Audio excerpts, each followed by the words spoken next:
Chers invités, chers participants, chers collègues, bonjour, bon après-midi et bonsoir, selon la formule consacrée, selon l'endroit d'où vous nous rejoignez dans le monde.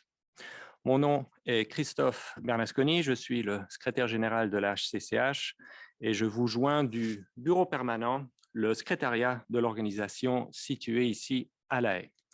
Et je le fais avec mes collègues Brody Warren et Nicole Sims, que je tiens à remercier très chaleureusement pour tout leur travail en rapport avec ce forum, tout comme nos collègues Yun Chao et Levi Gao à Hong Kong et Ignacio Goicoechea et Florencia Castro à Buenos Aires. Je tiens aussi à remercier tous les intervenants tout au long de cette journée pour leur présentation fort intéressante et instructive. Je suis conscient que nous sommes désormais à mi-parcours de notre programme d'aujourd'hui, mais comme c'est la première fois que je m'adresse à vous, je tiens à vous souhaiter à mon tour la bienvenue au 12e Forum international sur le programme apostille électronique ou l'EAPP. Et oui, on dit l'EAPP et non pas le e-app, et je le dis avec un petit clin d'œil, bien sûr, mais comme vous le savez peut-être, l'EAPP a été lancé avant l'usage répandu des applications, les fameuses apps mobiles. C'est pour cela que j'aime bien insister sur l'emploi correct de l'acronyme. Je dois avouer cependant que c'est un combat ardu, mais je continuerai à lutter pour la bonne cause. Permettez-moi de brièvement rappeler l'histoire passée de l'EAPP avant de nous pencher sur son histoire à venir, afin de l'aider à atteindre son plein potentiel. L'EAPP a été lancé il y a maintenant 15 ans, en 2006, en vue de promouvoir et de faciliter l'utilisation de la technologie en rapport avec la Convention apostille. Une convention qui, elle, date de 1961. La convention fête donc aussi un anniversaire sur lequel nous reviendrons demain lors de la réunion de la commission spéciale. Comme vous le savez sans doute maintenant, l'EAPP comprend deux composantes. L'émission d'apostille électronique, dite e-apostille ou e-apostille, et la tenue de registres électroniques d'apostille, les e-registers ou e-registres, registres accessibles en ligne par tout destinataire d'une apostille qui souhaite en vérifier l'origine, sachant qu'un e-registre permet d'enregistrer et donc de vérifier aussi bien des apostilles électroniques que des apostilles traditionnelles émises sur support papier. Tout comme la Convention qu'il sert et soutient, l'EAPP lui-même a un impact direct, immédiat et pratique sur la vie des utilisateurs et aussi le travail des opérateurs. En effet, le programme permet d'améliorer l'accessibilité à un service important et d'offrir une plus grande proximité à ses utilisateurs et efficacité accrue du système en général. Avec une mise en œuvre complète et efficace, l'EAPP facilite la demande d'une apostille, l'émission d'une apostille suite aux vérifications nécessaires, bien évidemment, la transmission d'une apostille, la présentation d'une apostille et enfin la vérification d'une apostille, le tout en ligne, dans certains cas, 24 heures sur 24, 7 jours sur 7. Revenons un peu sur l'histoire de l'EAPP et son état actuel. L'EAPP tient son origine dans les conclusions de la réunion de 2003 de la Commission spéciale sur le fonctionnement pratique des conventions apostilles, preuves et notifications, selon lesquelles, et je cite, « l'esprit et la lettre des conventions ne constituent pas un obstacle à l'utilisation des technologies modernes et que leurs applications et fonctionnements peuvent être davantage améliorés par l'utilisation de telles techniques. Fin de la citation.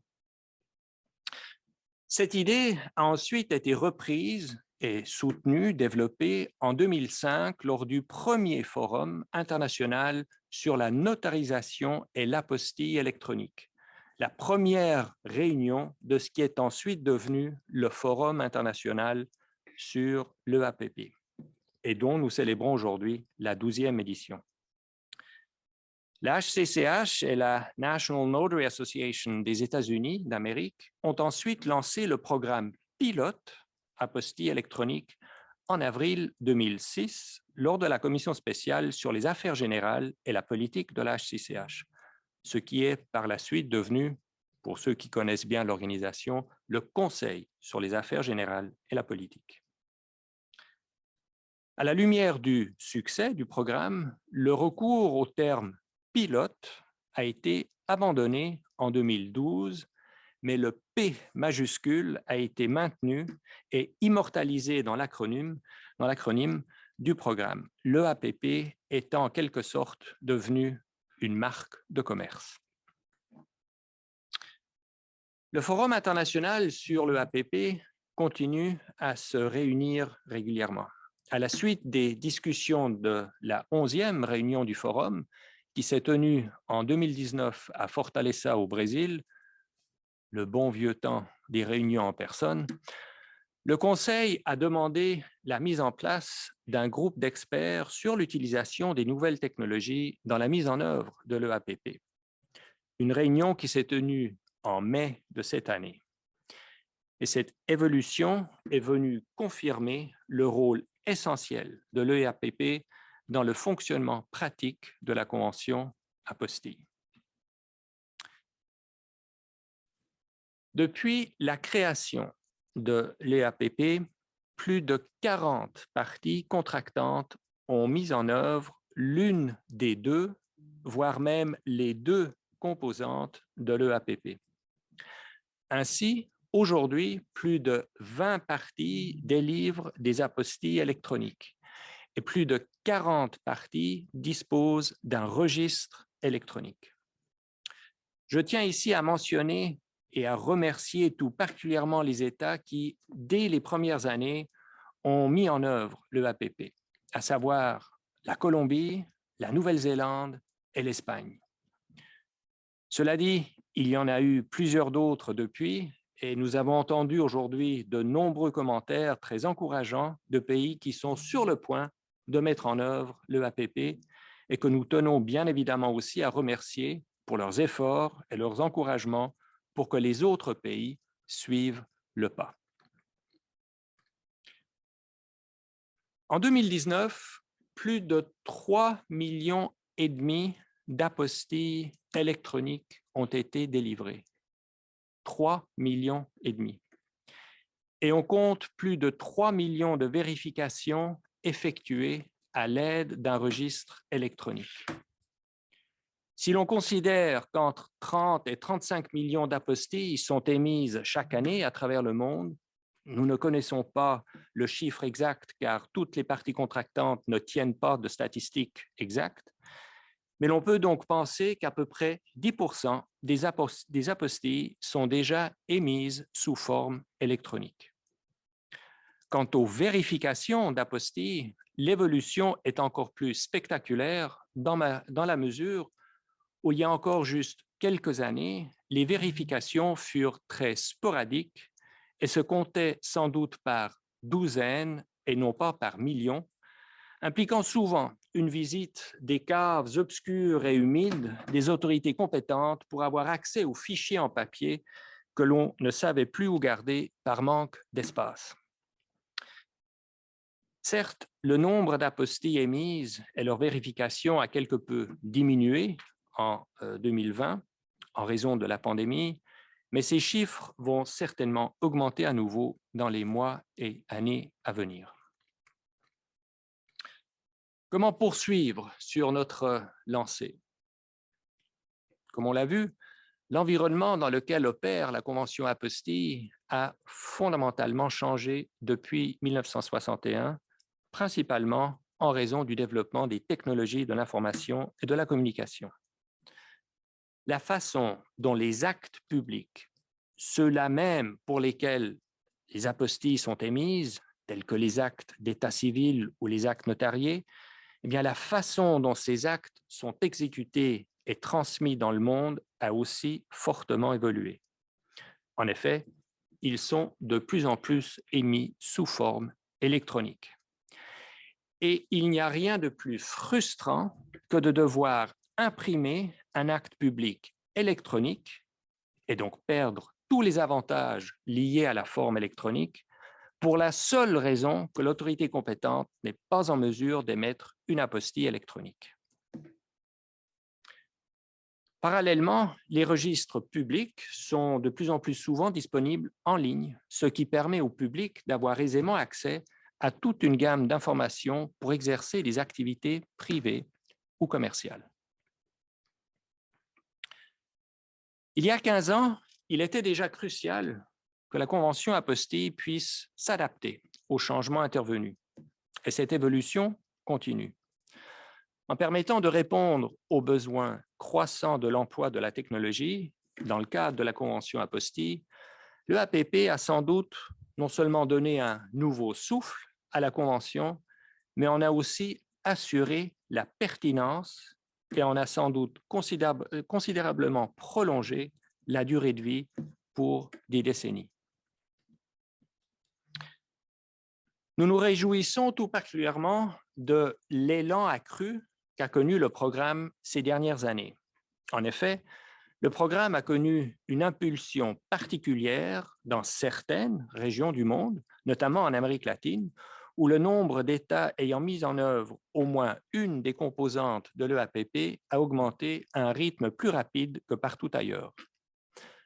D'autre part, la pandémie de la COVID-19 a sans doute contribué à l'intérêt grandissant pour les avantages pratiques indéniables offerts par l'EAPP. Depuis 2019, pas moins de 10 nouveaux États ont mis en œuvre au moins une des composantes du programme. Nous l'avons entendu plus tôt aujourd'hui, la pandémie a mis en lumière l'importance du programme. Durant la pandémie, particuliers et entreprises ont continué à avoir besoin d'authentifier leurs documents, leurs actes d'état civil, leurs diplômes, leurs actes notariés, jugements ou tout autre acte public relatif à leur vie privée ou professionnelle. Mais l'émission d'apostilles traditionnelles, c'est-à-dire en papier, étant rendue difficile en raison de la pandémie et des restrictions mises en place, la circulation des actes publics dans le monde fut également affectée et rendue beaucoup plus complexe. Et c'est là que l'EAPP offre une solution. Il facilite l'accès des personnes à un service essentiel dont elles ont besoin à tout moment, même pendant une pandémie. Le programme encourage une mise en œuvre complète qui permet à la personne de demander son apostille en ligne et donc de n'importe où, y compris de chez soi, de son bureau ou lors d'un déplacement à l'étranger, sans avoir à se rendre en personne au bureau de l'autorité compétente chargée de l'émission d'apostille. L'EAPP permet bien évidemment aussi à l'autorité compétente d'émettre l'apostille électronique après les vérifications nécessaires que l'autorité compétente devrait aussi pouvoir faire de manière électronique et d'envoyer par la suite l'apostille électronique à la personne qui en a fait la demande sans que celle-ci n'ait besoin de se déplacer physiquement.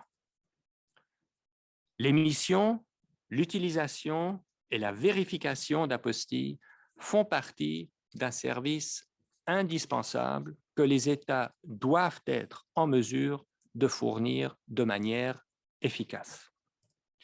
C'est pourquoi l'EAPP est devenu un élément essentiel du fonctionnement de la Convention.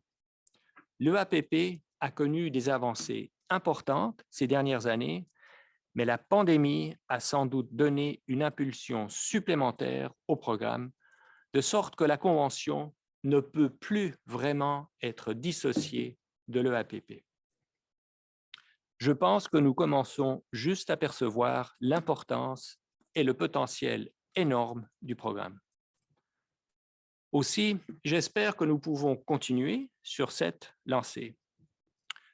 J'encourage donc toutes les parties contractantes qui ne l'ont déjà fait à mettre en œuvre le APP de manière complète et efficace.